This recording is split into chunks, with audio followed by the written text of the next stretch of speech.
আসসালামু আলাইকুম। কেমন আছেন সবাই?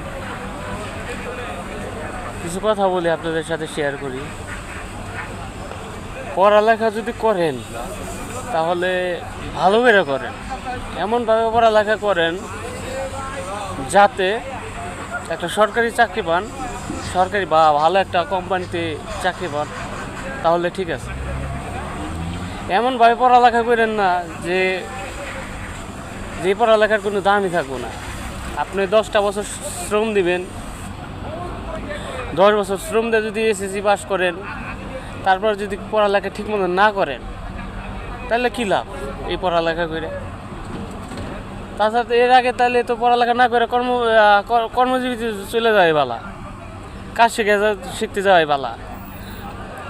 5-6 মান্থ পড়লেন, তারপর কামে চলে গেলেন, হাতের কাজটা শিখলেন, 5 বছর লাগবে হাতের কাজটা শিখতে। হাতের কাজ শিখলে আপনি প্রতিষ্ঠিত, আপনি দাঁড়াই গেলেন। ম্যাট্রিক পাস করবেন, তারপর কাজ শিখতে যাবেন, কাজ শিখে কোনো ফায়দা নাই।